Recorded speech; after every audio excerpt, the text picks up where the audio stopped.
Hey, hard forkers, welcome to the long form conversation with one of the projects that we're assessing in the 1BTC and 32 Ethereum show. If you haven't seen that show yet, there's a link below. Make sure you check it out. Effectively, it's a competition show amongst our team to see who can trade their way to that mark of 1BTC or 32 Ethereum. These projects have made a small donation to us. We then individually decide whether we hold that project, sell it, or invest more. So look, check out the main show and enjoy this long form interview with this project. Cheers. So yeah, let's go to the basics. I can look at I'll pull up the Etherscan here. So the supply of Bonk, the total supply we went was 3 million. There's no real metaphor or reason behind that. I just like the number 3. I think it's a good number. Yeah, and supply number 2, nice and low. Yeah, I wanted a lower supply. There's a lot of projects out there where you'll get just this massive amount of tokens. And sometimes I think it can be disorienting with trading. And then sometimes the tokens are too low. There's too low of a supply. And then you'll see, like, I think there's a project called Robonautics on, may not be saying that right, but they have tokens that are worth like 400 a piece. And I always found that I don't want to buy something that's $400, Yeah, totally. It seems syndrome, right? Right. There's sort of a syndrome there. There's sort of an effect with something that's low but not too low, and but I mean, I say that I don't want to buy something that's $400. But of course, Ethereum just passed $400 today, but I think that that's an exception to the rule. I mean, Ethereum and some of these bigger ones like Bitcoin. I mean, these are huge. Huge projects that have a legacy. So for something just starting out, I thought 3 million was a really good supply. And I think PAMP Network actually had 3 million, which I like that project, but I didn't know that they had a $3 million supply. I never invested in them. Right. But I'll try and keep this on Bonk. So no, it's okay. We actually just did a review with them as well. Oh, cool. Yeah, I like the project. I'm not invested. I saw it at 20 cents. I'm going to be honest. When I first saw them, I was like, oh, I don't like the name. Yeah. Which is stupid because I'm sure a lot of people feel that way about Bonk. I'm sure there's plenty of people that are like, oh, the name of Bonk, not touching that, just off the name. You know how much convincing I had for these guys? Bonk, Pamp. Yeah. What? Yeah. What the fuck? What is this shit? No, trust me, guys. This is okay. Get past the name. Once it sticks, it's actually a pretty good thing. Like PAMP, I remember sitting there looking at it when it was at 15 cents or 20 cents. And I was like, oh, I'm going to buy that. And then I saw it at like $3 and I was like, oh, okay, well, never mind. I guess I'm not going near that.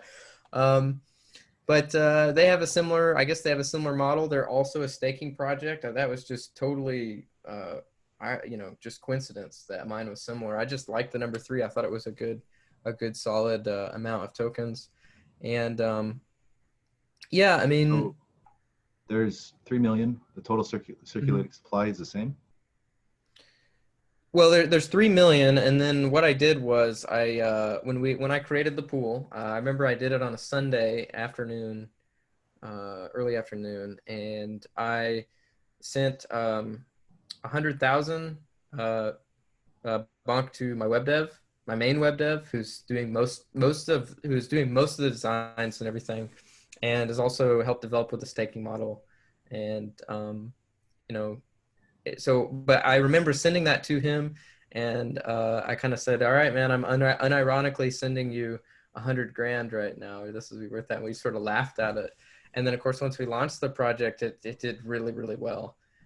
It's gone way farther than I really thought it would, which makes me really happy. But when I created the pool, I held 11% of those tokens. So 11% would be 330,000 roughly. And that's just for development fees, design fees, marketing, kind of whatever I need to make the project something great.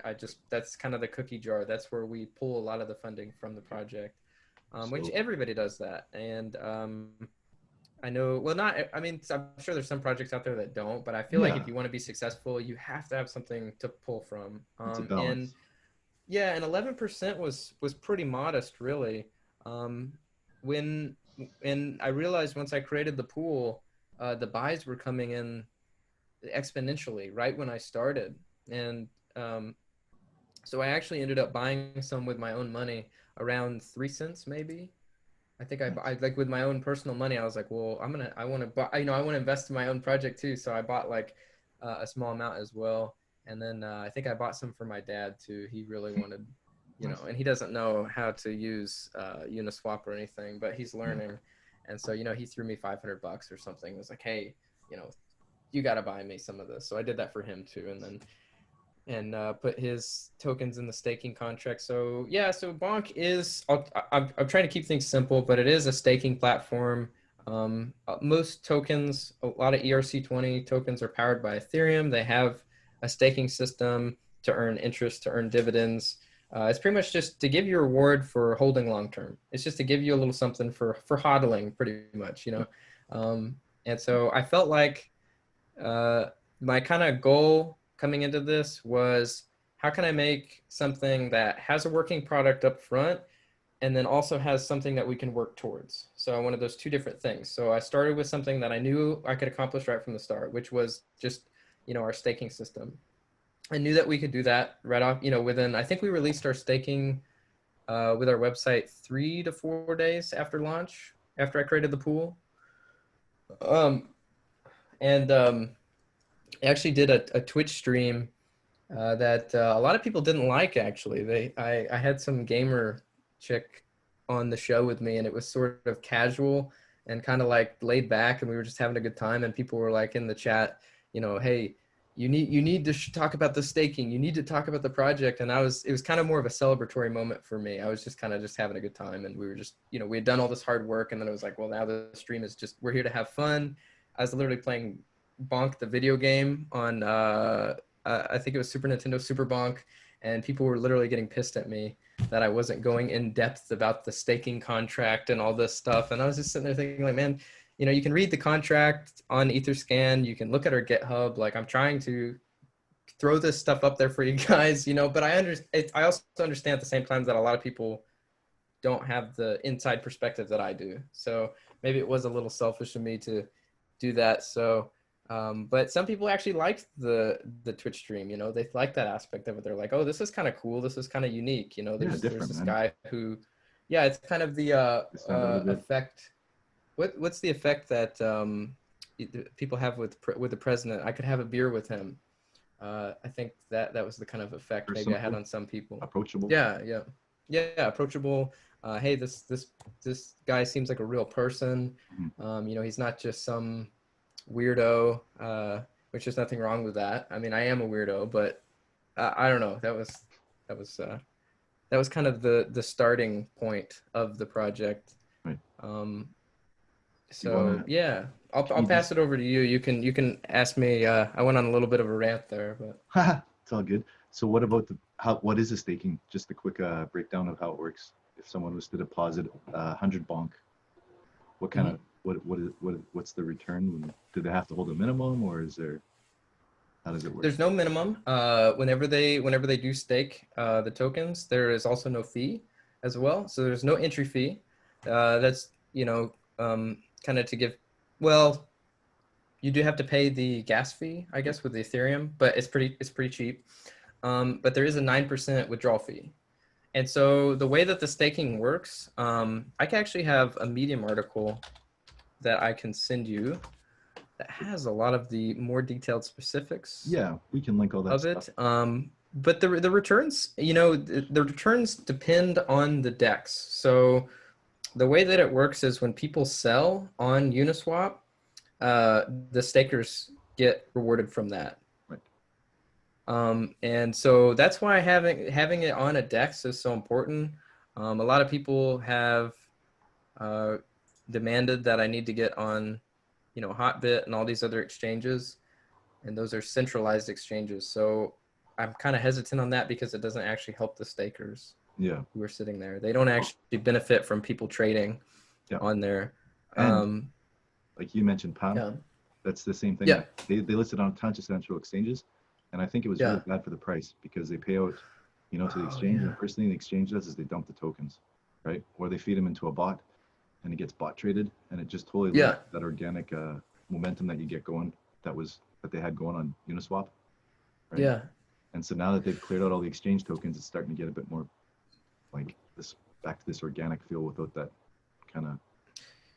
Oh, absolutely. Like, yeah, I think that I could see how that would damage the price. Like, unless you're getting listed on like a huge like exchange. Like, obviously, if Binance comes up to me and they say, "Hey, we want to list Bonk," yeah, I think Binance has their own DEX, but I would be more than happy. Yes, please. I don't care about this. You know what I mean? And I don't think the stakers would care at that point either, because that would be such a good move for the project from a marketing perspective. But I'll read this right here because this is a better explanation of the staking revenue. So the primary driver of the staking revenue is the tokens being bought or sold on DEX exchanges. The staking revenue is also generated from any other token transfer as well. With additional decentralized applications using Bonk token may encourage. So if that makes sense. Yep. 9%. And that above statement is also an address for Ponzi accusations as well. But yeah, I hope that makes sense. I have a habit of over explaining things, and it's hard to keep things simple, I guess, for me. I'm learning that more and Do you more. mind if I get like a little bit deeper on that? Yeah. So when you're going like on the website and you're staking the bonk, you're putting that like in a smart contract because like you're staking only the bonk. You're not like putting like on a Uniswap pool because you don't have the Ethereum part of that. Is that correct? Right. Yeah. You're staking Bonk tokens. Yes. It's not like it's not like adding liquidity or something on Uniswap. Is that what you mean? Yeah. Yeah. So the dividend, basically, like the reward that comes, that affects only like that part of the project. So the 1% that you pay when you're like putting into the staking and the 9% that you pay when you're like coming out, those two values are the ones that are like then being distributed to the people that have staken the bonk. While if I'm using, for example, a Uniswap to jump in and out of the project, like to buy or sell the bonk, that part of the fees, that does it or does it not touch the bonk staking on the website? I guess I don't know if this directly answers your question, but what you can actually see the effect take place on every single transaction on Uniswap. If you look on Etherscan, you'll see that a portion of those Bonk tokens are going to our specific staking dApp, and just there. Yeah, the 9% burn like is affected by the DEX exchanges. Yeah. Sorry, what? The 9% burn does come off the DEX transactions. So every single time that I transfer, let's say that I transfer to you, Jordan, I don't know, 100 bonk to simplify the numbers. Does that mean that like those 9 token are taking into fees and putting like into the staking pool? Or what's the percentage at that point that is being taken? Transfers are 1%. Okay, so every single time. So if I transfer to like, I don't know, my grandma, 1%. Yeah, if you transferred 100. It would do 1 to the staking pool. Okay, and so that 1 will be sending to the Bonk staking, which is available on the website, and that 1 will be distributing among all the users, basically. Correct. Yeah. And you can see that too, like on every transaction. We have a trade channel, Bonk Trades. Are you in that, Johnny? Yep. Sorry. You want me to call you Jordan? Hey man, it's okay. Whatever's easier. Okay. Stefano was calling me Jonathan for the longest time. Like it was my given name, you know. I'm Mr. Jonathan. Sure. Yeah. So, yeah, I mean, you can look in the on Etherscan on every transaction. You can actually see where those tokens go. I'm gonna pull up one here. Yeah. I hope that makes sense. I don't know. Yeah, totally. I mean, we've been staking right now and burning and deflation and inflation. It's like the Wild West. You know, every coin is kind of putting their own little spin on it. You know, like, oh, we have a 2% inflation and then a 6% burn. If you do this, you lose this much. And then this it's like you need a roadmap for the staking for every coin, but I think Bonk is quite simple compared to some of them. Okay, so here's the thing with Bonk. So a lot of projects right now have a burn, where it's like more deflationary. Bonk is not deflationary in the traditional sense. Projects that have a burn, we don't have one. The only burn that we have is are the fees on Uniswap. So the fees the trading fees, those go into the liquidity pool. But since we sent the initial liquidity to the burn address, those fees, which I think I can see. Let's look at today, for example. So the fees today were $265. So that money that's gone forever. That's Ethereum that is gone forever, and that is also raising the floor as well, because I can't access that. So if I didn't send the liquidity tokens to the burn address from Uniswap, then I would have been able to pull out those fees and use them. And some projects do that, and obviously some projects scam people, pulling out that liquidity as well. But also there's nothing wrong with using the liquidity. Like I know projects like Buildle, they didn't lock in their liquidity because they knew they were going to have to do a transfer later on. They knew that they were going to have to transfer the token. And so yeah, I mean the rug pulling insurance, that's a good thing, I think. Like every day there's a new thing coming out. Like there was Yam yesterday, there was like what happened to Yam? Stuff I is gotta happening, see. right? And having a bit of insurance, knowing that your liquidity is going to be there, that'll give people peace of mind. How about your security audits? How are those going? Have you done many? I haven't done a single one. Okay. I don't know. I didn't. I haven't done a single audit. I don't know. I don't know how necessary they are. I know people really like to see that. Just ask Yam. Just ask Yam. Why was their audit? No, there wasn't. And what happens is they just rush the contract through, and then they ended up there's a flaw in the contract where they minted like 10 times the tokens that they're supposed to. So they lost the governance of it because all the coins were distributed to people that weren't supposed to or something. I don't know. But basically they lost the governance because they minted too many tokens. And Pamp also, they had a hack earlier. It was a flaw when that balancer pool went down. Right? Yeah. Oh, that's one of the reasons why I didn't make why Bonk is not deflationary. I didn't want to be susceptible. This meeting has been upgraded by the host, and that includes. Oh, okay.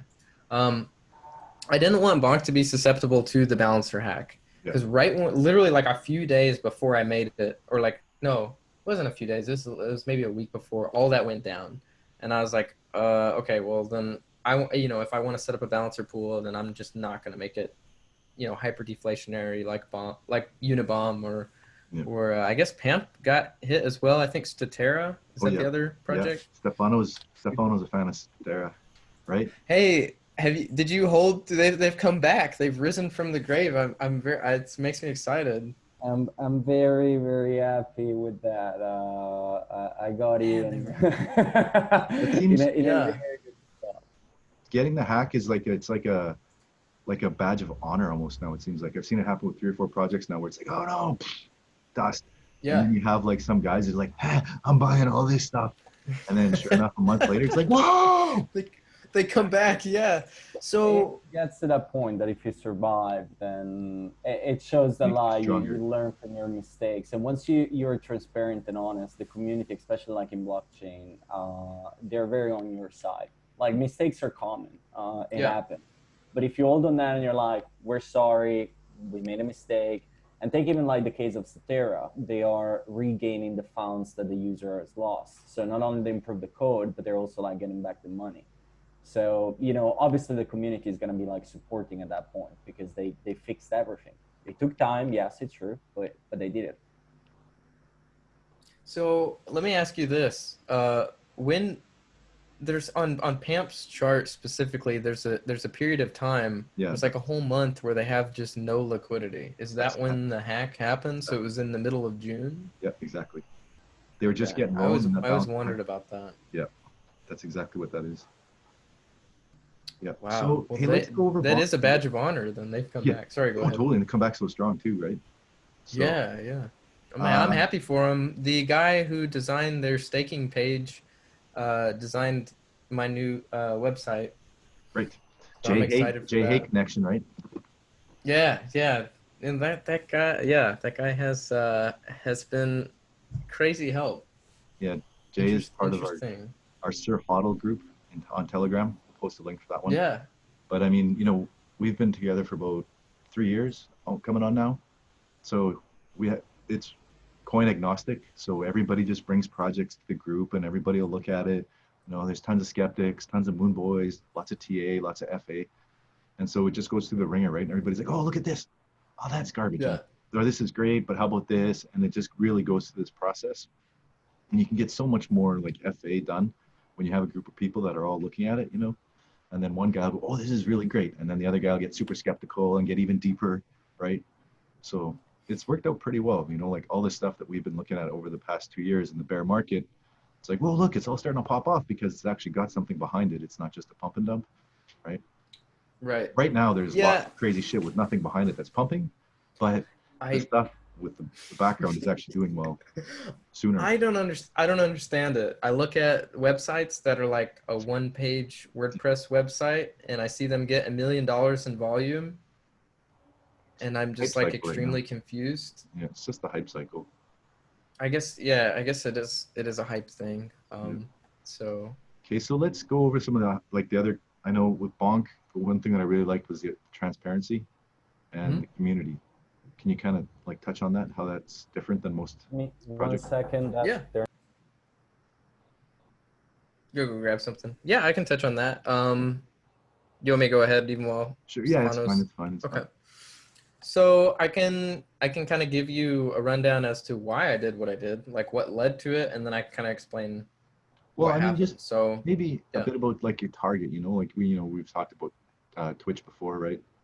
And I mean, I've pitched this coin actually to other people and said it's like the Bonk of DeFi, or the Doge of DeFi. Sure. I think we could be the Doge of DeFi. I mean, it's a meme token. The Bonk meme has been around forever. And you've actually sent me like old cartoons and stuff that I didn't realize. And somebody just sent me something today, ice climbers for the NES. I didn't even think about that. It's the ice climbers with a huge hammer. It's everywhere. Yeah. You could even like trace it back to like Three Stooges, the classic comedy. Yeah, man. It's a very just Slapstick. old meme. Yeah, that really really gets into slapstick, and I think it's really cool in that regard. I think it's a unique meme, and it does involve the Doge as well, because the Doge is always getting hit with a hammer. Right. So it's sort of like we're trying to compete with Doge, but I feel like the Doge army is so fierce that there's just I don't know if we're there yet. It's gonna take a while for that to catch on, but really what it came down to was, a lot of people I noticed were really anonymous. I was working with a project, I was marketing them a lot, and they were all anonymous, and I just hated that I couldn't see them. And then I was just like, man, I don't really like this. Like, I just want to work on my own thing. And I bought this whole Twitch gaming setup, and I was like, well, I guess if I'm going to do this, I'm just going to come out there. Like, I'm not doing anything illegal. I'm not like scamming anybody. If I'm going to do this legit, I might as well do it right. And I was like, I would rather invest in something that I could actually see who I'm investing in. Like, I may be like this like nerdy, weird looking guy or whatever, but at least you can see me. At least you know I'm here. And so I thought that helped the credibility.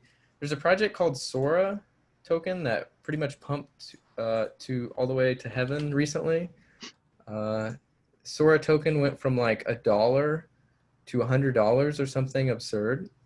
And on their website, I saw the lead dev, the CEO, in like a samurai outfit.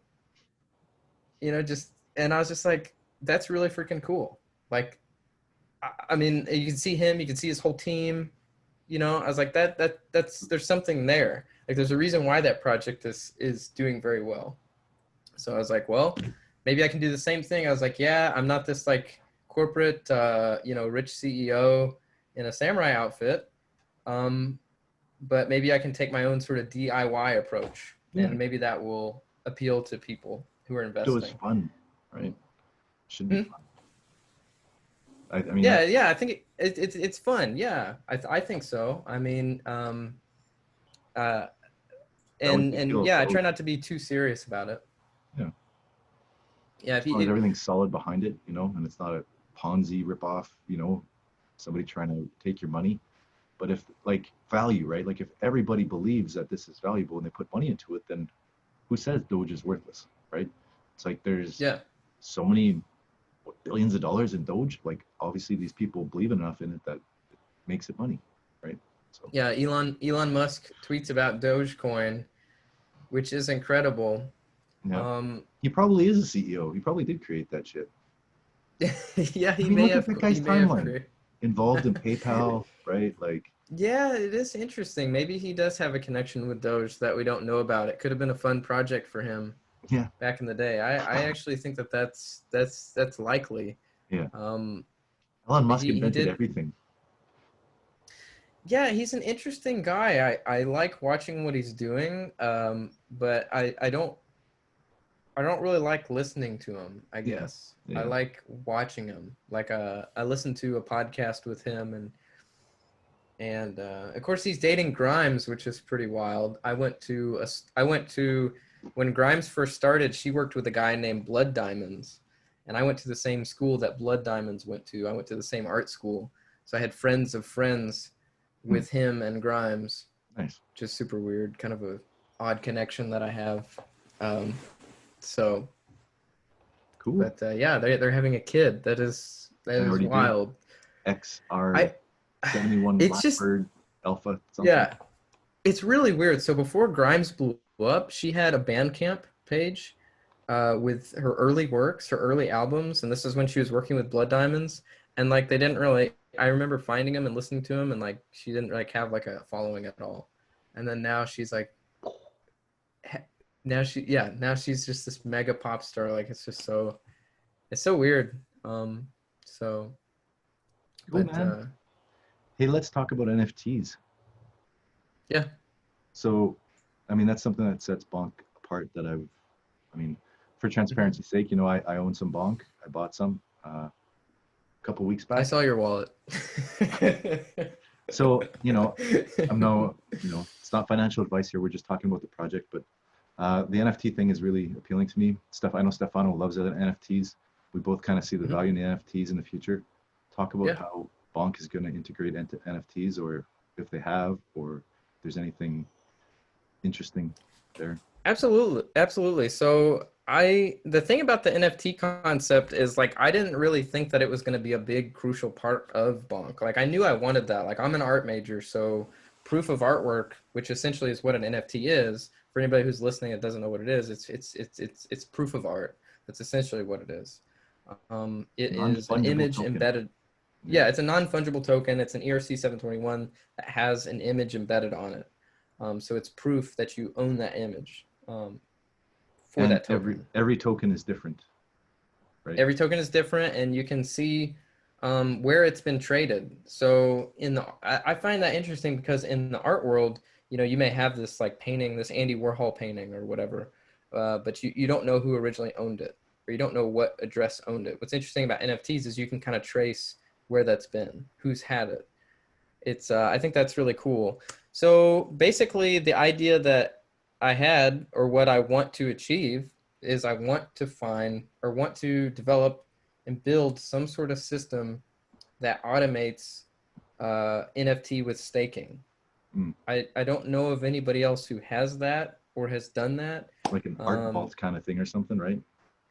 Yeah, kind of. So I just think it gives stakers a little bit more incentive to stake. I mean, yeah, getting the tokens is cool. Don't get me wrong, but I thought, what if there was a way we could sort of automate this to where, depending on how many tokens they're staking, increases their odds of receiving a card, like a rare NFT card. Right. And so that's why all the NFTs that I have designed so far, I've tried to keep a format of them looking like a playing card. You know, I grew up playing Magic the Gathering and stuff. So like that format is very important to me. And I think that it resonates with a lot of people. I think a lot of people like that. But I want it to be more of a collectible aspect. I don't want it to be like a gambling aspect. There's a sort of a thin line with Magic and gambling. Yeah. You know, I don't want people cracking open packs of Bonk cards. Like that's not what I'm into. And I'm also, a lot of people in the Bonk community are really, really into creating games with the cards, which, you know, maybe that's something we can do further down the line. But I feel like a lot of other people are already doing that and probably doing that better.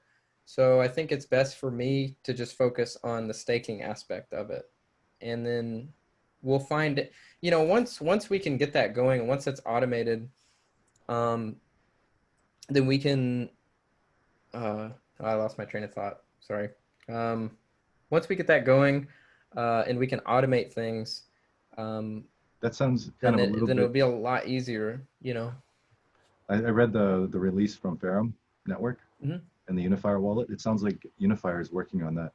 It sounds like you Right, can right. airdrop NFTs to people on Facebook and people on Mhm. Twitter and like all these different platforms with like one Right. easy So link, which sounds pretty it amazing. was it was weird. I'm sorry to interrupt. It was weird because the Ferrum community has been super into Bonk the entire time. And like I just didn't even really know about it. Like I just was so oblivious that they were so into it. And then a couple of the guys were in one of our chat rooms, and so I started talking to them more, and I didn't even know what their technology was at Ferrum, and I didn't realize how it kind of just fit like a glove for Bonk. Like basically what they're doing or what they can do is they can make a link that sends tokens. It's like a web link pretty much. You can think of it like that. And so I asked them, I said, well, is there any way that, I dropped something. Is there any way that we could send collectibles through that link? And their developer was like, yeah, we can do that. And I was like, oh, Yeah, I mean that okay. opens so Well, many doors, right? do you want to partner with this? Do you want to work, you know, find a way? Because we're gonna have we're gonna have some snags along the way, and I can kind of explain what those are. And I think the main thing is going to be the gas prices. Ethereum right now is going to be the biggest thing. So the cool thing about Ferrum is we can it sort of goes through some of the fees there.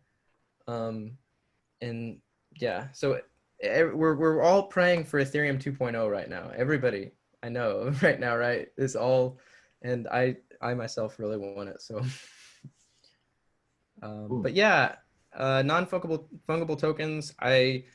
Again, that was just kind of a concept that I thought of for a while. I was just like, hey, nobody's done NFT staking, like, or I guess that's what I call it. You're not actually going to stake your NFTs, although that's a cool idea as well. But they kind of work hand in hand, right?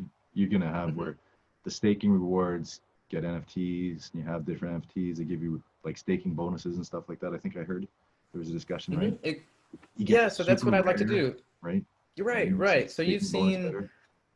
yeah. I mean, you've seen our staking page. It's very simple. You know, it's very minimal, but it's functional. So that's all I cared about whenever we release this. That's like it's got to be functional. But there's like 4 squares, you know, and imagine if like we had like an additional square over here that's just like, you know, every once in a while, all of a sudden it would say like, oh, there's one NFT token, and you'd be like, what is that? And you could just copy it, throw it on OpenSea, and you see the image right there, and you're like, oh, hold it. Yeah, can I cuss? This isn't for kids, right? Yeah, go ahead. Okay. Fucking give it, It's man. just- Fucking give her. okay, I'm a teacher. I don't know. I'm a teacher, so I try and be considerate. But so they could see that and they'd be like, "Holy shit! I just got, you know, an NFT card. Like, what is this? I don't even know what the image is." And then they pull it up and it's something that I made and it's like autographed by. And they're like, "Whoa! The main dev made this, and there's only 10 of them or something," or you know, "Oh, this dude, Jordan, that's in the community. I don't know. He's like he made one." And you know, I just think it's a cool idea that nobody's really done. And so that's the thing about creating a project. I think you need to have something working from the start, and then you need to have a dream of something that you are working towards. If you don't have that, then investors have nothing to speculate about. Investors have nothing to look forward to. Yeah. And I always wanted them to have something that they could look forward to. Yeah. And I think that that's something that is really important. There's a lot of projects that may be totally legitimate and totally functional, and they come out and then they release everything and they say, here it is. And then people are like, oh, well, we have nothing to look forward to. Sell the news. So then they lose. Yeah, yeah. But a little bit of staking in the middle to get some rewards while you're waiting for that next milestone, that helps a lot, right? Yeah, that helps a ton. Yeah. Would you think, do you consider Bonk DeFi? I think so. Yeah, I've never called it that. And here's I know all these projects say DeFi right on the that's the first word that they put on their website, and I didn't do that, and maybe that was a mistake. I don't know if that's kind of a hot buzzword right now, but yeah, I mean, I guess I would consider it DeFi, sure. But I just didn't put it right on the front page. Maybe with the new website, my web dev and I'll make sure to put this giant DeFi right on the, so I don't know. I just Bonk. Yeah, but yeah, it'll show it, and then it'll just totally smash the text. Yeah. Get out the way. There's a lot of fun things I can do with this project, and I'm pretty happy. I'm really, really happy with it. I personally am shocked how well it's done, and just everything in the community has been really cool. We have a large variety of people in our community. I'm really happy about it. So cool, man. Yeah, I mean, for me, that was one of the strong points, was community. Like, I love the transparency and the fact that you can jump in, you can make a suggestion, you can see things happening, right? Like getting in and help form ideas. Like, that's, for me, that was like a big reason that I got into crypto. When you go into some communities and it's like, it's so walled off, right? It's like, okay, it's just like a corporate world. Like, I don't care, so. Right. I try and keep it very, almost like a group studio or something in our channel. I mean, people, unless they're being extremely offensive, I don't ban them. Like, people will go off on tangents and rants about their ideas of what Bonk should be, and I don't delete their chats. Like, even if it's not exactly what we're trying to do, sometimes I get some really cool ideas. Like, there's people in the community that will say stuff and just throw stuff out there and kind of just brainstorm. Like, there's no reason to shut that down. And I think that a lot of Telegram channels are extra serious and extra, maybe for lack of a better word, corporate, like you said. They're very, I don't know, that's just not something I want to cultivate. That's not the sort of atmosphere that I think we should go for. I think I want to try and remain open-minded as possible. Like, if the project needs to go a different direction, then I'm totally open to it. For example, a lot of people have dogged the current website. They're like, oh, it's too minimal, and so I was like, all right, well, I'll hire a designer. Like, we can change this. I don't care. Like, I want it to look a little bit more artsy and whatever, and then a lot of people didn't like the logo. And so it's like, fine, we'll get this done. I try and keep an open mind with things, and listen to the community. Although it was kind of a funny moment. I think Jay and I were actually talking about the logo, and maybe you were there too. And we were kind of I was talking about how much I didn't like it, and this guy just hops in the main channel and he goes, "Great job with the logo. I love it." And I was like, oh, like, this poor guy. He's like the one guy who really loves our logo, and he comes in, he just bought some and everything, and so I didn't say anything. I was like, oh, we're rebranding the logo, by the way, so don't get too attached. Just let people have their fun. I try not to shut people down. I think there's but that always sticks with me, is that guy, literally, as we were talking about changing it, he hops in here and just says, man, amazing work. I love the logo. Good job, Seal. And I'm just like, I'm sitting over here like I absolutely hate it. Yeah, right. Yeah. Cool. Okay, well, Stefano, what do you think? You got any questions? Try and wrap it up here, I think. Yeah, obviously. Kind of got a good overview. Yeah, let me pass the torch. I want to hear Stefano talk for a little bit. I've kind of, yeah. No, I'm super curious, like on the NFT part, because like I'm also thinking about the fact that if you're bypassing on the part of like the Ethereum gas on what you guys are trying to do on like keeping on Facebook, on Telegram, and stuff like that, and I'm referring to like what Axie Infinity did with their previous season, where they had like the little Axie that were like in bonding with the Axos Gold, I think it was, if I'm not mistaken. Um, and so you were buying like this Axia for like 0.25 ETH, and that Axia was like obviously the Axia per se, but it was also carrying 0.25 equivalent in ETH in pure gold.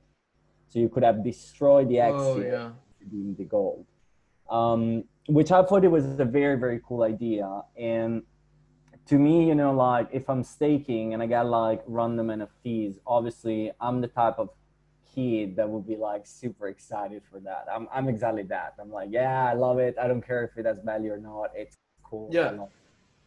I bought our art, digital art pieces on OpenSea from like random people just because like it's fun. I love it. Yeah, me too. It's really like something that excites me. Um, but I'm kind of like thinking in like on a different approach on like, you know, what if actually like those NFTs comes in bound with Bonk. One of the message that I think I saw on I don't know if it was like on your Twitter or on Medium, that you had that idea on like dropping them on Twitch, or people that are like, if you have someone that has been subscribed to you for like 2 months, you can drop like those NFTs. Um, to me, there is like a very powerful marketing vehicle over there to actually like make those people aware of what Bonk is. Like, because there is that big problem that like blockchain is still not famous on Twitch. Like, even if Sure. you're Oh, like not at all. Yeah. That's weird. and Why? Yeah, it is weird. Yeah. We had because a Huh. yeah. the age Go ahead. is like so young for like the average that it's something that they don't understand, and they also are growing up in an environment where you're surrounded with systems like PayPal, bank exchanges, Coinbase, and the famous one, the buzz things in general. And for all of those, you need KYC. And because they're too young, they can't even access that. So for them, from a financial point of view, they automatically connect the dots and be like, it's the same thing. I cannot touch that. So for example, in my Twitch community, I've been going on and tipping Doge coins to people, like playing, tossing coins and stuff like that, and be like, "Here's some Doge coin." And Yeah. when the community figure out that it was from the meme, they got crazy. They were like, "We love Dogecoin." Yeah, we love yeah, yeah. But obviously they're not understanding anything about blockchain. It's a learning process, and to me, something like this, like having that drop on NFT that might have like some bonk included that you can burn and so on, that there is a little bit of like learning curve, or you just have your NFT, but could be very powerful for like an entire new generation of people that still at today don't know anything about blockchain. I guess that the big question on that is like, and also for a very personal interest on that, Mhm. when is that going to be available? Like, are we talking about weeks? Are we talking about months? Are we talking about like by the end of the year? Like, what's your idea on like when there is going to be something about that? On the are we talking about the NFT staking or Yes, because I know the that the rest link? is already working. So, The are we talking about the drop link? the drops or the option of like getting them or whatever first touching point on the NFT side that you're gonna have available. The first little thing that is gonna be available for people, either like transferring them, dropping that on Twitch, dropping that to people that are staking, whatever is gonna be the first one. I don't know if you can share or not, but kind of an idea on a timeline on that. Yeah, so I tried to give us a decent amount of time on our roadmap.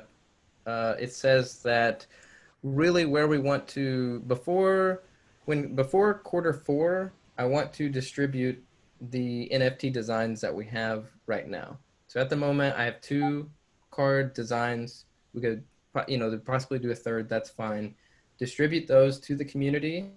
That'll be the first step. Um, and then I think that we can get the. Let me think. I think that we can get the link with Ferrum. I imagine we can get that a lot sooner than the staking. I think Q4 of this year is where the NFT staking development is really, really, really gonna.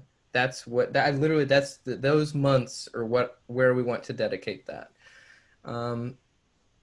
So yeah, it could be a while for the staking, but as far as the link drop with Ferrum, I think that'll be pretty quick. Oh, nice. I think that's something that we can hopefully get. Hopefully get. Man, I mean, I don't want to say like. It's better to say nothing because then people get hyped Exactly. up. That's why I put like my hands like Better you have it super just say generic soon. timeline. Yeah, just say I soon was because then people start. I mean, harassing. yeah. Just say soon. I think that it could be soon, yeah. And That sounds and I'll, it's like the best answer. yeah. I'll keep it vague, but like I said, Q4 is when we really want to focus on the actual staking system itself. That's what I want to focus on right now. You know, for me, what's important is marketing is a big key in Q3. When you have a new project, you really have to kind of babysit it, man.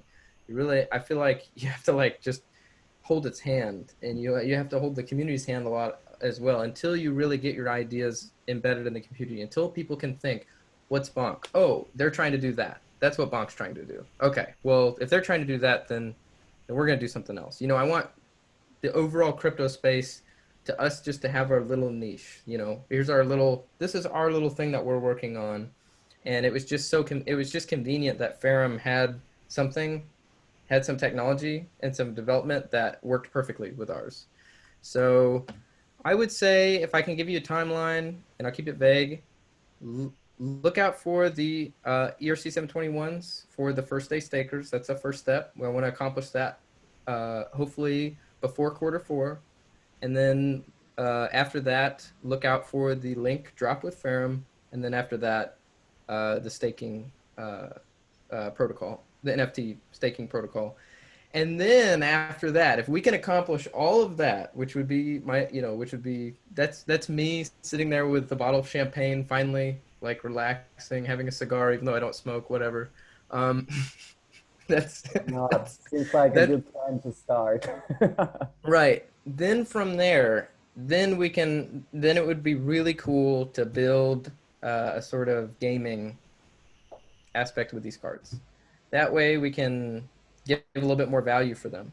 And it could be just a simple card game, and all these early promos you could use in that.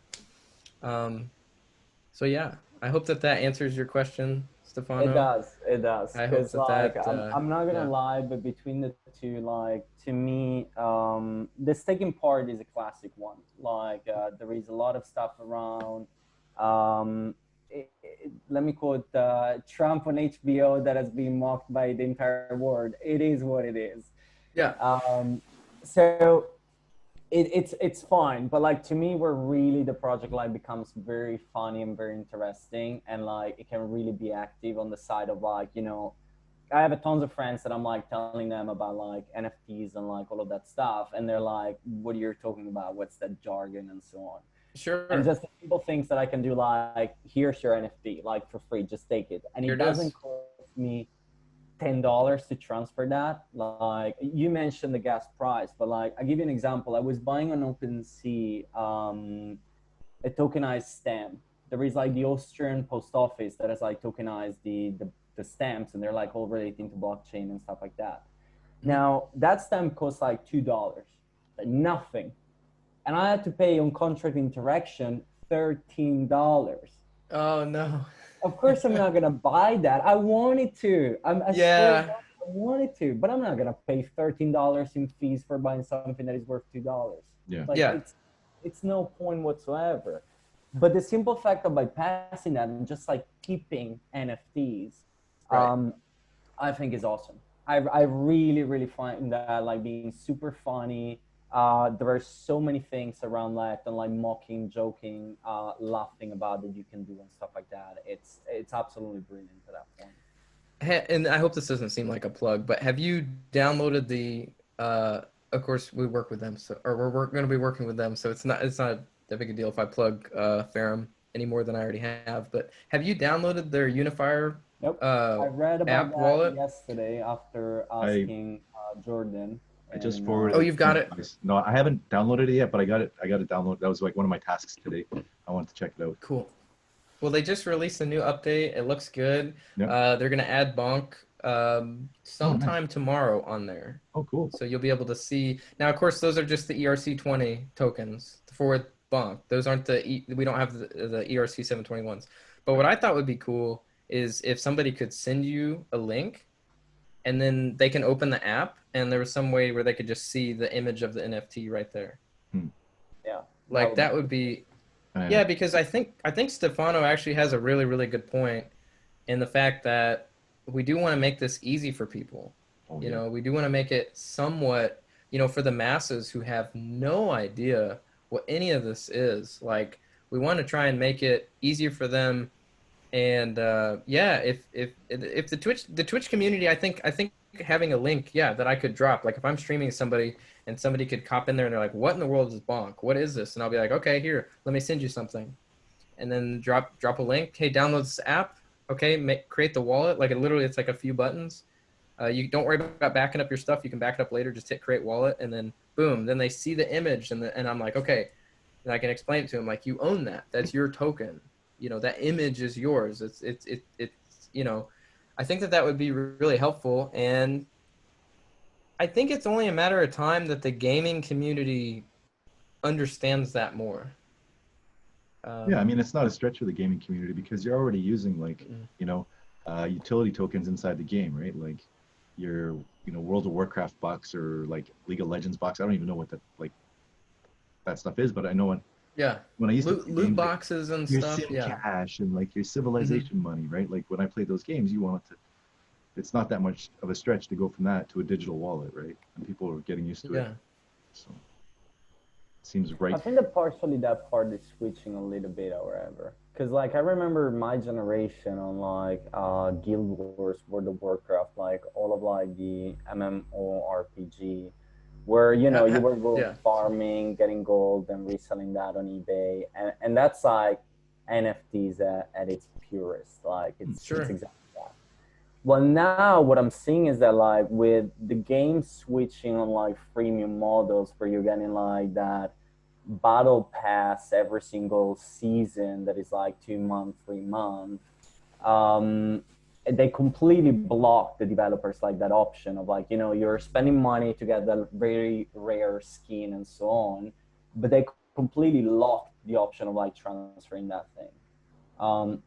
You know, I'm trying to do like the easiest thing ever, doing a giveaway for a battle pass, and Call of Duty Mobile doesn't even have an option for that. I cannot gift a battle pass to someone. It's like I see what you're saying. Yeah, yeah. it's I was banned from League. I had a League of Legends account for like 7 years, and it was banned. All those skins are gone. That's a thing. There's no way to transfer that. It's difficult to transfer that information. I see exactly what you're saying. Yeah, decentralization is definitely a way to. Yeah, and I know there's a lot of gaming projects out there that are doing really cool stuff. I think Gods on Chain is a big one right now. Gods on Chain is, and you know, they're also waiting for Ethereum 2.0. I think that Gods on Chain is, yeah. I think the only game right now that is still surviving is Splinterland because they're like on the Hive blockchain, so they're not like congested. But yeah, even like what about small love potion? Are they still? Axia, that's Axia. Yeah, that's actually yeah. I bought one of their critters. I bought a shard of one of their critters or whatever. What? You bought a shard on NymphTX. Yeah, I don't know. I don't remember which one I bought. I didn't buy. I don't. That's cool. If you bought a shard, I have to say that. Hey, Joel, we got one of your user here. Wait. I don't know if I bought the whole thing. I think I just bought like a fraction or something. If you bought a fraction, you use NymphTX. Okay. Which is run by a very close friend of mine. Oh, cool. Well, I noticed that we actually had some people from that project that were buying Bonk as well. So really? Yeah, I Oh don't, yeah, just we gotta something I connect some know. dots here, guys. Connect some dots. Huh? We gotta connect some dots here. Okay, we're Yeah, talking. we're connecting the dots. I don't know much about that project at all. But About I Axia, almost about FOMO'd into it. I know that. sorry, you meant like about Axia, like the small love potion. Hmm. That it's beautiful. Like Axia is a game that really give it a shot. I love it. I'm So super. I play daily on that, and it's beautiful because like you can do so many different things. You got like PVE, so you can play on your own. You have PvP. You get tournaments. Soon, like in October and November, they're gonna launch like land, so you can use that a little bit like a Tamagotchi slash Pokemon type of thing. is that like Uh, Decentraland? it's a Isn't that a bit project? like because it has the land as well, but on Decentraland you got like your avatar and you go like on the digital world and you got like all the people that have built stuff on the land. So you got like different games, you got clubs, you got like places where you can have like meetups, showrooms, museums, and like Decentraland is really like Second Life type of thing where Second one. Sky Okay. in terms of like imagination. Well, Axie is a game. So like you don't have your avatar. Land is not available yet, so take this with a pinch of salt, because with a grain of salt, because like it's not confirmed. But what it's gonna be about is basically the fact that you're using your little Axies, so your monsters, to make them doing stuff like chopping wood or mining coal or stuff like that. And then you have like items that change like the experience of the duels that you can have on those lands and stuff like that. So it's more like of a Pokemon game, I would say, Okay. than anything else. But it's very, very funny, and it's very cool because it's not like one of those. I don't know if you ever play Splinterland, but I Splinterland haven't. to me has like a huge limitation that the cards are set. Like, you know, you pick that card is always going to do that for the entire battle. When on Axia, the cool thing is that every monster has 4 different abilities, so it's a little bit of like strategy and thinking of what your opponent is going to do. So it keeps like that stickiness a little bit stronger on that. I love the. I'm looking at their website right now. I love all the design, all the Yeah, little critters and stuff, like the characters. yeah, Um, I think it looks really cool. And again, that's another thing too that I realized with Bonk too is I feel like, there are so many projects that are focusing on the gaming aspect of NFTs. Like, why would you know, I think that I want to focus on the state mixture of staking and NFTs because that's our niche. That's Bonk's little flag. Like, hey, this is why we're unique. We're doing this. it's Gamified to be staking, fair. right? Huh? Gamified staking. It could, yeah, it could Like your be NFTs gamified. It's just can amplify your stakes, right? right. It's just I feel like it's very difficult. I don't know. Bonk is like a small indie company compared to some of these, Gods on Chain and some of these huge projects. Like we're just like, hey, we're just doing our thing over here. It's kind of a DIY thing. But we're trying, but I think this project looks really cool actually. I like their website. And Axia Set them up, is nice. Stefano. Let's get some collabs going. I'm sure it sounds like there's some synergy there between what Bonk is doing and Axia. Unfortunately, nobody knows me in the X Infinity community because I'm like Or in a no, you said your position. friend was running something. My friend runs NymphTX, which Oh, is the okay, I one that you misunderstood. can tokenize NFTs. All right. what do you I had trouble understanding because your accent. What Oh, did they? sorry. No, you're okay. No, don't you don't have to you don't have to apologize. I'm curious where are you from or what? Italy. Italy. Okay. That's weird. I was gonna guess that. Is that weird? I should have just said it right when I said where are you from? Like Yeah, it's Italy fair. popped in my head and then I was like, no, don't say it. Don't say it. Don't assume. It's Yeah, probably some German. people get it right immediately. Anyway, I'm gonna spell it so it's easy. It's called NIFTEX.com. Nymftex. and they do tokenization, fragmentation, basically, of NFTs. Fractions from the future. Is this? Yeah. Am I on the right site? Yes. This is their blog. Is that the right one? Just wait. Let me put that I in don't the think. chat. Let me go home. Why am I not at the right one? There. Oh yeah, right. I just put like a random one of the little Axia that they have like tokenized. Oh yeah, this was the one I bought. Bingo. I bought this was the little critter that I bought. I got wrecked, dude. My entry point was horrible. Oh, okay. Yeah, the value doesn't seem too old on that one right now. In terms of the value, yeah, I had a horrible entry point. I completely FOMO'd into this without even knowing exactly what I was buying. But it was right when it came out. I think I may have purchased this like the first day that it came out. You can buy those NFTs on Uniswap. Is that what that says? Is that no, it's basically like you put they an sharded this one, right? Yes, they Yeah. did. So you take your NFT, you put that into a smart contract. The smart contract issue ERC20 tokens, which are basically shards. So every single little ERC20 token that you own represents a percentage of the NFTs. Right. So if you get something shard like shares, right? yes, it's kind of like It's like tokenizing an NFT.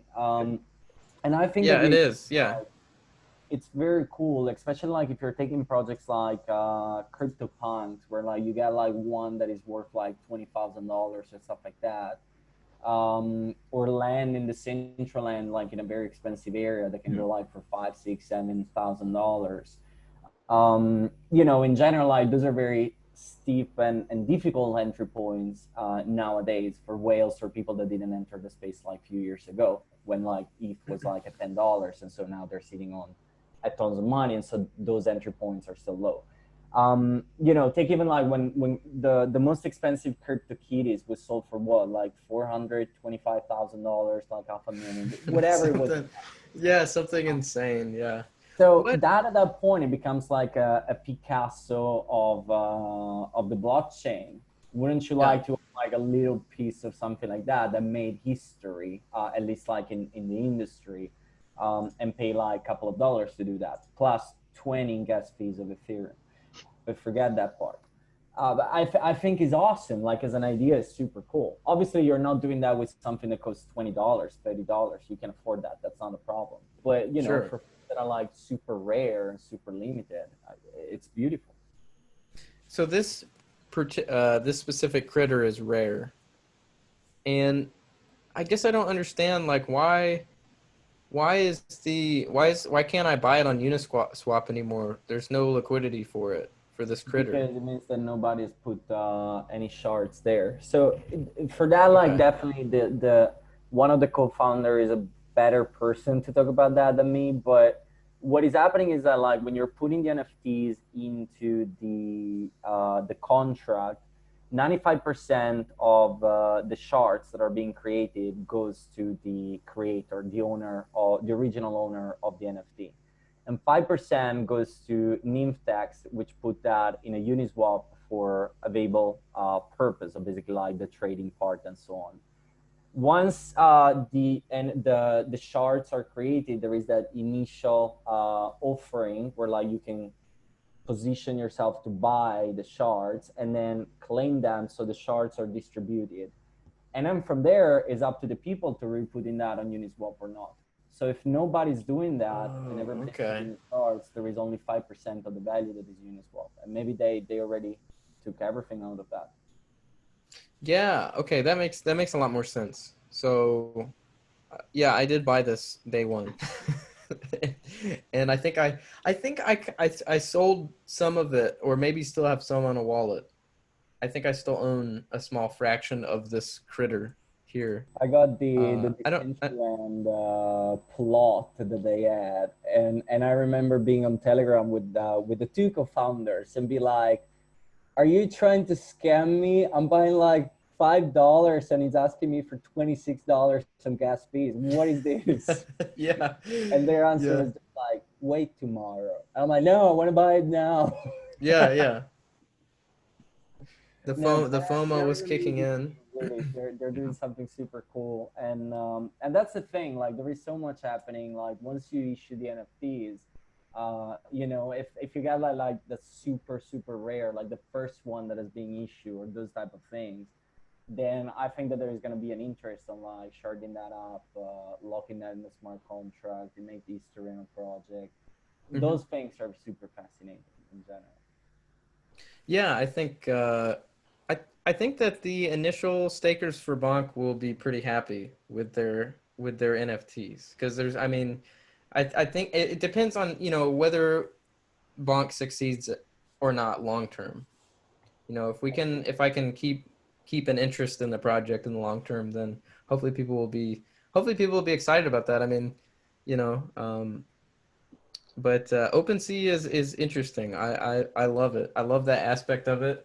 And honestly, I didn't realize how much interest was going to be in my idea. You know, I didn't realize that it was going to be that people were really, really wanting that. And so once I realized that, I was like, oh, okay, people really want that. That's something that the community really wants. So that's what we need to focus on. If that's what Bonk needs to focus on, then that's what we're going to focus, or that's what I'm going to try and steer the project, you know. Just got to snowball down the hill. Yeah. Yeah.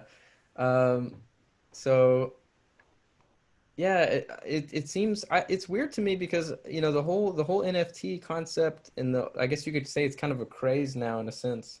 Well, not quite the DeFi craze, but I think NFT craze is next. I think it is. I think it is the next thing. I think you're right, Jordan. I think it is the next craze, I guess, because you know, the CryptoKitty, when CryptoKitties was big, no, I never even heard anybody say NFTs. Even during that, I just heard it was always just referred to as CryptoKitties. I never heard anybody talk about it. They just kind of dabbled with it, I guess. Well, And there really wasn't there was a craze, and it was very short lived. It wasn't very long, was it? The CryptoKitties thing, it was like, no, they just crashed ETH and then it was over. yeah, they crashed ETH and the Ethereum network, and then it just kind of disappeared, and then I just didn't hear about it for a while, and then all of a sudden, you keep hearing about that stuff now. I mean, it's similar, like, you know, Hex, right? That was actually like one of the very first like pure DeFi projects, you know? Are you talking about Richard Hart? Yeah. Like that was a DeFi thing, but he didn't call it DeFi, Yeah, right? But now if you look back I at it, guess he that's didn't. like one of the very first DeFis. You know, it's Did just you did you see what happened today with Hex? today. No, Yeah. what happened? Andrea Antonopoulos uh, made a tweet Oh, shut up. Endorsing it or ripping it? ripping it, Oh, and the really? price Oh, yeah. absolutely. Here, I can read you the tweet. It's Jump. actually, yeah. So this is what he said. He said, "I've been offered 10 BTC to do an interview about Hex to show that it is not a scam. I was not asked to disclose the payment. Draw your own conclusions. This announcement is free." Whoa. And Richard Hart replied, he said, "Damn, I didn't even get offered that. And I even wrote the entire anti-scam section on the tech specs page." So I actually love Richard Hart. I think he's very, very fascinating person. I don't know a lot about Hex. I own a very small amount. I own a small bag of Hex, but I really love. I've listened to interviews with Richard Hart for years, man. For years, since 2016. I've listened to him with that candle. You know, he's got that little, like, in his mansion or whatever. Vampire cave or something. Yeah, his vampire cave. I don't know where Richard Hart lives, but I think he seems like a cool guy. I don't. A lot of people say his project is a scam. I think maybe some of the branding, some of the way that they've branded the project, like when you go to the website and it says like big winner, you know, like Yeah. big gains. I think that's what gives it the sort of scam reputation, but I don't know if the actual technology or is scammy. I actually used I mean, I have some of them staked or whatever, and I don't think the tech is scammy. No. Well, the only But I don't know. I biggest, don't know. biggest scam point they say is that like their ICO was like what the EOS did, right? There's Oh a yeah. bucket, right? And they put so much in it every day, and whoever puts, you put your ETH in, and then that bucket gets split up by whoever put ETH in, but then those get flushed into a founder's address, and the founder's address is completely anonymous. So basically, all that ETH is just sitting there, and nobody knows whose it is, right? Oh, okay. But Yeah. So is he American? Is Richard Hart American? yeah, I don't get, how did he get away with doing an ICO? Isn't that illegal? well, it's decentralized, and it's like all these legal footwork that he does. He's like, that's why he can't say whose it is. That's like, release the product. Okay. There's no front man. There's no CEO. It's like, here's the product. It's open source. Done. Gotcha. Okay, that makes sense. So it was just totally decentralized, totally open source. Okay.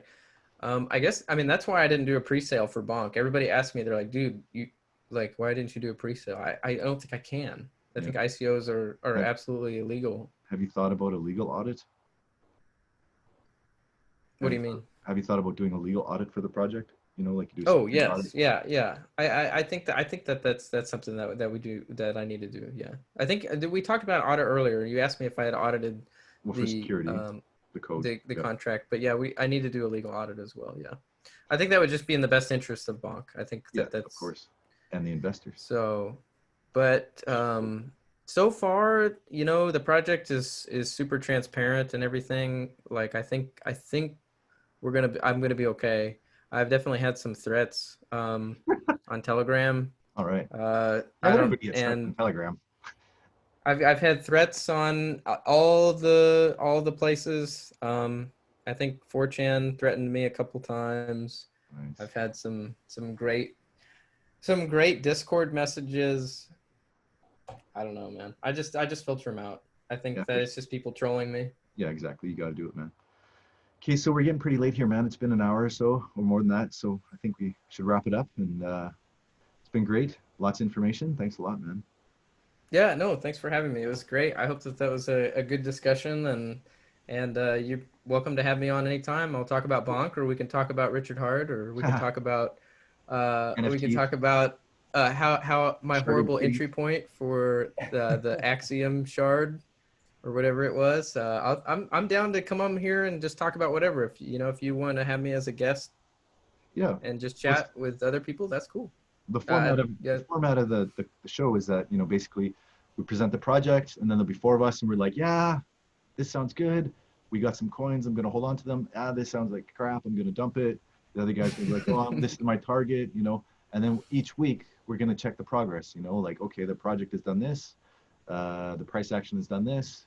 Stefano dumped. Jordan kept. Sean doubled down. So we're just gonna kind of keep going like that and really keep it really open. Again, with the transparency, that's why I thought it was a great project, because we want to be transparent with our viewers and not just like the next 100x to make you $1 million, and then you don't even know if the guy bought or if he's dumping, right? So we just want to we'll post some ERC20 addresses, like, hey, this is where we have our coins. You can see what we've done with them. This is what's happened, right? So we'll try and get you in. We'll see what happens. Hopefully I meet all the expectations for Bonk's roadmap, and we can accomplish what we want to accomplish. You can ask Jay how sad I get sometimes when people dump on the project. Oh, it's okay, man. I always send him really funny messages when people dump. I mean, it's a free market. You can't control it. It's just sometimes I'll that's sort of my pastime, is sending him messages. So yeah. Okay, man. Economically speaking, I think it's also like a good thing if people are dumping, because like with that exit point of 9%, it means like that the older is just like getting more, and exactly. So like they're just right. Yeah, it does, and it spreads out to the stakers too. So it's kind of depends on how you look at it, the perspective that you have on it, and so. It's not a day trader coin, that's for sure. Oh no. Yeah, I don't know if it is. Yeah, I don't know if it is. I have some buddies that have been swing trading it and been having some success. You got to do even with that 1% of movements, like on fees, because that seems like pretty huge. Yeah, the fees in general too right now are very difficult to trade. I've noticed we had a trading bot on Bonk for a while, and the bot I don't think is working right now because the gas fees. That's my guess. 'Cause I've noticed he's not working. Am I wrong on that? Last Or 24 hours, I think I spent like Insane. around between $600 or $800 in gas fees on transactions in 24 what is hours. going on? Yeah, I saw. Like I said, I noticed that the trading bot stopped working whenever the once those increased. So hopefully they'll go back down. And I don't know. I mean, it's not. But let me clarify. It's not my trading bot, by the way. It's not one that I don't have a trading bot. It's No, just I don't. There's some bot on the Bot that Bonk. tracks the trades. Yeah. Trade Well, no. tracker. There's some trading bot on there. I think that buys and sells. Oh, right. Yeah. Yeah, you and I put the think stuff it does on it with a lot of Uniswap projects, not just ours. But I noticed that it stopped. Yeah, that's probably what it is. Yeah, because they're like front runner bots, right? If the slippage is too much, they'll pay the gas and get it up front on people. Hmm. Yeah, I don't know Yeah, the exact yeah, statistics. and they would There's guys they on would they would talking about you'd that. know it was the bot because literally the second a buy transaction would come in, you just see like a small dump. Like Mm. it would just be like so immediate. It'd be like there's either that's coincidence or that's literally a trading bot that is just scalping as the price goes up. Yeah. That was my assumption, and I noticed that we don't have the scalping trading bot on there anymore. So Nice. just a guess. I don't know. Cool. Okay, guys, so let's wrap it up here. Good to Yep. talk to you, David. Mr. Sealsy. Hey, good. Yeah, thanks for having me. Okay, Good talking man. to you guys. Take it easy. Thank Later, bro. you. See you, Have a Stefano. good one. Get you Hey, later. see ya. Bye. You too.